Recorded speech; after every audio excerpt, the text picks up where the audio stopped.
गेल्या आठवड्यापासून जे काही आजी आहे त्यांचं घर हरवलं असं ते असे आरोप करतात तर त्या ठिकाणी त्यांचं घर गायब झाले आणि ते जे आहे ते ह्या गट नंबर आता आपण या गटामध्ये तिचं घर होतं तर नक्की याच्यामध्ये खरं काय आणि आजी म्हणून बोलते ते सत्यता काय त्यामध्ये सांगा आणि तुमचं पहिलं नाव सांगा परिचय सांगा. मी मीराबाई मारुती पोखरकर यांचा मुलगा. ही माझी मावशी सुरेखा थोरात आणि सुनंदा सईद ह्या सगळ्या माझ्या दोन्ही मावशी आहे आणि मी तिसऱ्या म्हणजे माझी आई ह्या मिळून तिघी बहिणी आहे.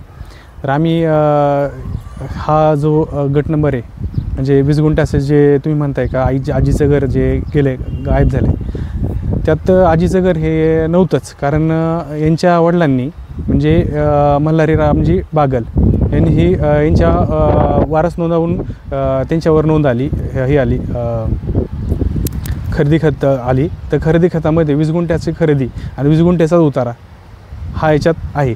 यात का त्या आजीचं घराचा कुठं उल्लेख नाही आहे आणि नोंद पण नाही आहे. ठीक आहे. आता हे झालं त्या या गटामध्ये त्या आजीची कुठेही नोंद नाही किंवा त्याचं कुठेही असं महसुली याच्यामध्ये आता दिसत नाही. हा महसुली मात्र ते आजी आरोप का करतात?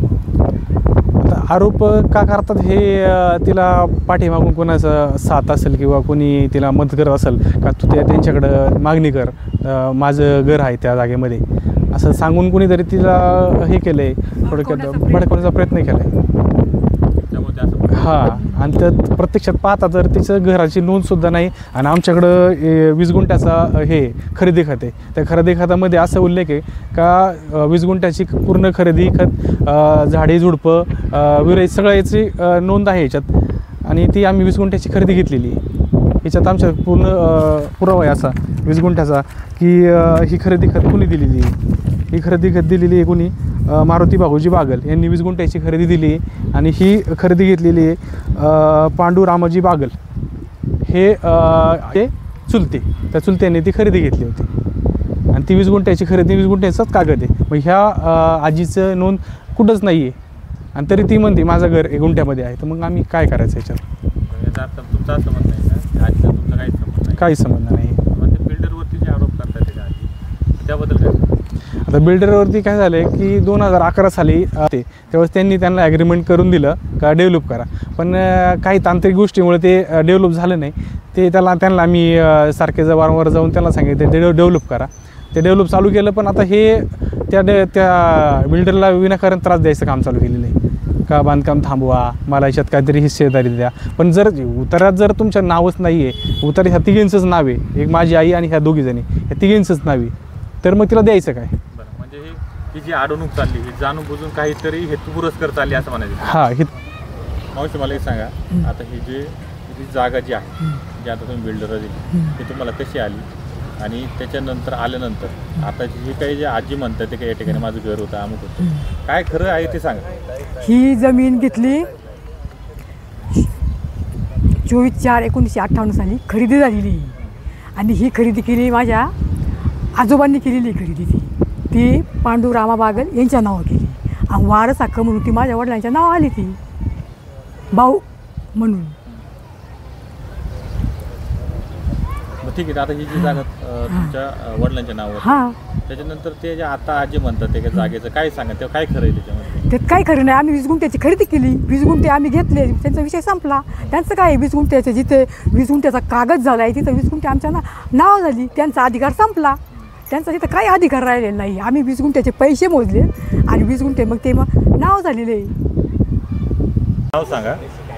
सुनीता सईद. हां आता हे जे आजी म्हणते का माझं घर गायब झालंय बागलवाडी या ठिकाणी असलं घर गायब झाले असं आरोप करतात ते आणि त्याच्यामध्ये तुम्हाला ती दोषी धरती काय सांगा नक्की याच्यामध्ये काय तथ्य काय खरं? आता आजी जवळ 10 वर्ष झाली येस कॉर्नर पैसे राहत होते नंतर आता पुण्याला इथून माळवाडी पण राहत होते.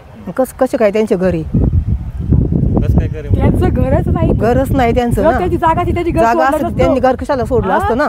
आपली स्वतःच्या हक्काची जागा असते तर ती सोडून का माणूस ती का निघून गेली मग इथून येस कॉर्नर राहिली तिकडे माळवाडीत राहिली नंतर लेकी का गेली का गेली मग बस केसी लावल्या त्यांनी आम्हाला वडिलांनी. असंच आपलं मन खोटं नाटक बोलायचं माझंही म्हणायचं खोटं नाटक पहिल्यापासून त्यांनी ते तसंच केलं तर असंच दिलं आई वडिलांना आणि नंतर मग बिल्डरला त्रास मग शासनाला कशाला त्रास पाहिजे? हां, त्यांचं काही नाही तर त्यांना मिळणार काय? ज्याचं असतं ते इथून घर सोडलं नसतं, त्यांचं काही नाही तिथं. जी म्हणतात ते याच्या जमिनीमध्ये माझं घर होतं, माझं 1 गुंठा जमीन आहे.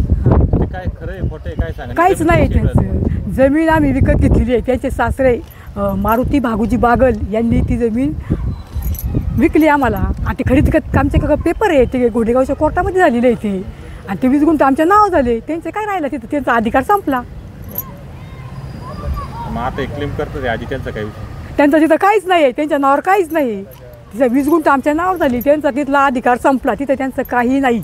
आता याची बदनामी चालवली ही बदनामी केवळ दुसऱ्यांना त्रास देणे बस एवढं आहे, बाकी काही नाही. 8वी पासून मी यांनी माझ्या वडिलांना केस लावली. 8वीच्या आतापर्यंत त्यांची केस म्हणजे माझे वडील ज्यावेळेस वारले त्याच्या आधी ती केस मिटली. पुण्याला ती 2 गुंठ्याची केस चालू होती, ती माझ्या वडिलांसारखी झाली. त्याचा निकाल माझ्या वडिलांसारखा झाला. पुन्हा घोडेगावला लावली होती 20 गुंठ्याची, तिथेही माझ्या वडिलांसारखं झालं. खेळलंय माझ्या वडिलांसारखं झालं. त्यांचा इथं काय अधिकारच नाही आहे. 20 गुंठ आम्ही घेतली, मग त्यांचा अधिकार कुठं राहिला आहे? ते अधिकार द्यायचे संपले.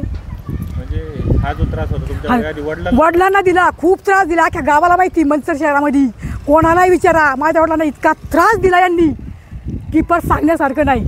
एवढा अतिशय त्रास दिला. ती तळपायची एक मस्तकात जाती. सगळं खोटं नाटक यांचं. साप खोटं कसं खोटं? खोटं मग साप. मग कोर्टामध्ये काय खोटं चालतं काय? 20 गुंठ्याचा कागद झाला, यांच्या नाव काय राहिले? काय राहिले सांगा ना तुम्ही आम्हाला. त्यांच्या नावच काही नाही. त्यांनी सुद्धा हे तलाट्याला